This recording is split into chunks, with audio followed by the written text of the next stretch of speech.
노후 준비 실패에도 살아남는 법, 연금 영원 은퇴자 100만 명이 선택한 가성비 취미. 솔직히 말해서 요즘 누구 하나 노후 완벽 준비 다 했다 라고 말하는 사람 거의 없죠.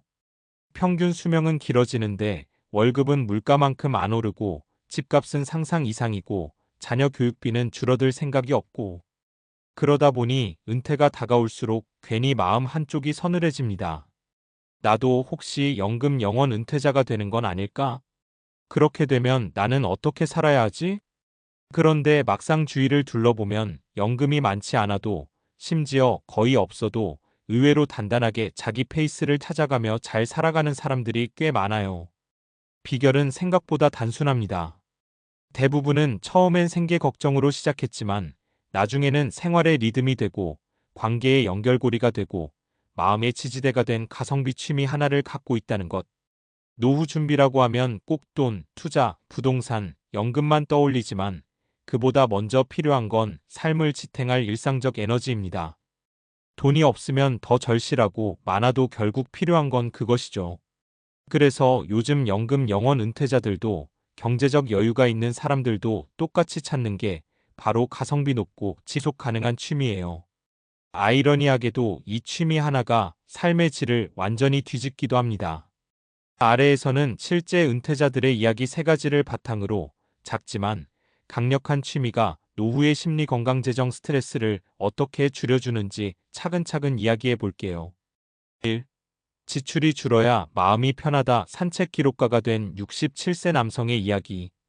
퇴직한 지 2년 차인 박종수 67씨는 한때 매일같이 내가 지금 뭘 하고 있는 건가라는 생각에 시달렸습니다. 직장에서는 늘 누군가와 부딪히고 말하고 결정하며 살았는데 하루아침에 텅 비어버린 겁니다. 퇴직 초기엔 사람들 따라 골프도 해보고 소소한 공부도 해보려 했지만 비용이 적지 않게 들었어요. 취미 하려고 또 돈 쓰는 게 부담되더라고요. 집사람이 눈치 준 건 아닌데 내가 스스로 찜찜한 거죠.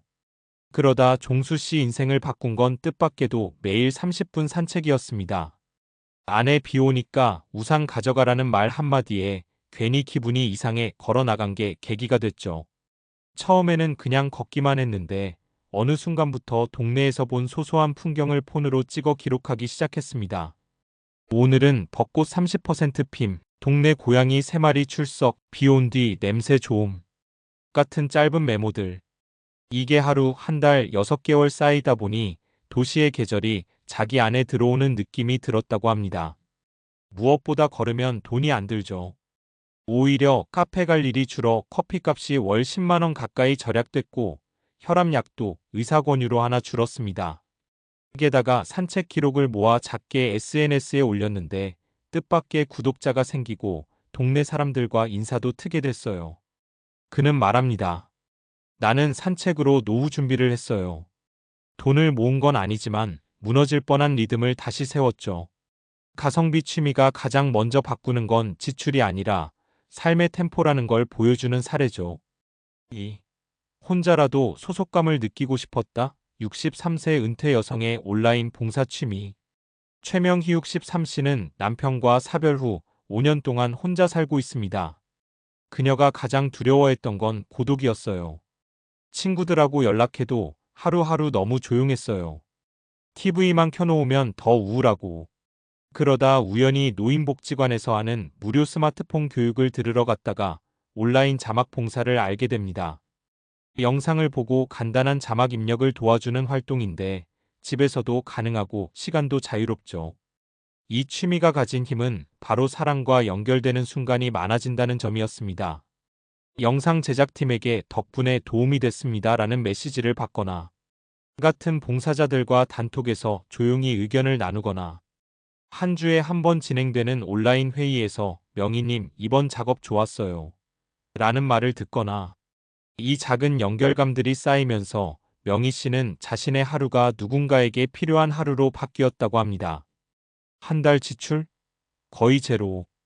필요한 건 스마트폰 그리고 작은 시간뿐. 그녀는 말합니다. 노후에 가장 무서운 건 돈이 아니라 관계가 끊어지는 것이더라고요. 저는 봉사가 취미가 되면서 다시 사람 속으로 들어온 느낌이에요. 이 사례는 가성비 취미가 감정의 고립을 막고 삶의 소속감을 회복시키는 힘을 잘 보여줘요. 3. 수입까지 생긴 건 보너스죠. 58세 조기퇴직자의 중고 리폼 취미. 마지막은 조금 다른 이야기입니다. 조기퇴직한 58세 김정호 씨는 처음에 막막함보다는 이제 뭐하고 살지? 라는 허무감이 더 컸습니다. 퇴직금을 여유 있게 받긴 했지만 돈을 쓸수록 삶이 비어 보였죠.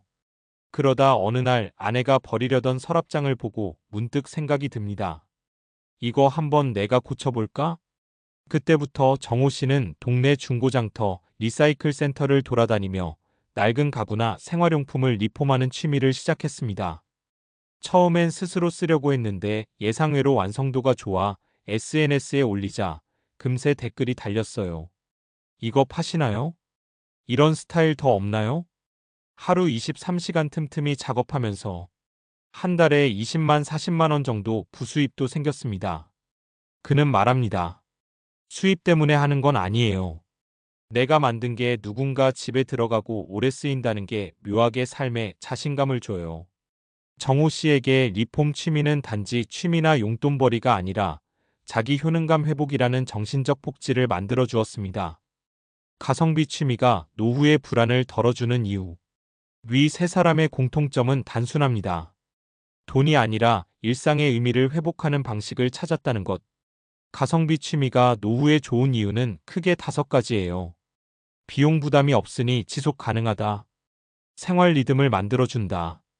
외로움을 압도적으로 줄여준다. 작게나마 성취감을 매일 쌓게 한다. 나중엔 소득이 될 가능성도 있다. 노후 준비가 완벽하지 않은 사람일수록 지금 당장 할 수 있고 돈이 거의 들지 않고 나에게 작은 성취를 주는 것이 필요합니다. 이 심리적 체력이 쌓여야 재정 계획도 다시 세워지고 새로운 도전도 가능해지거든요. 삶이 무너지는 건 돈이 아니라 아무것도 안 하는 시간. 많은 사람들이 연금 영원 은퇴자라는 표현을 보면 겁부터 먹지만 막상 실제로 삶을 잘 꾸려가는 사람들을 보면 그들의 공통점은 돈보다 생활의 축을 먼저 세운 것입니다. 매일 걷는 일, 누군가에게 도움이 되는 일, 손으로 꾸준히 만드는 일. 이런 단순한 것들이 하루를 바꾸고 하루가 바뀌면 노후 전체가 달라집니다. 그래서 저는 이렇게 말하고 싶어요. 노후 준비가 부족해서 걱정이라면 당장 통장부터 보지 말고 당장 오늘 1시간을 먼저 살피세요. 그 1시간이 당신 삶을 버텨줄 가장 강력한 자산이 됩니다.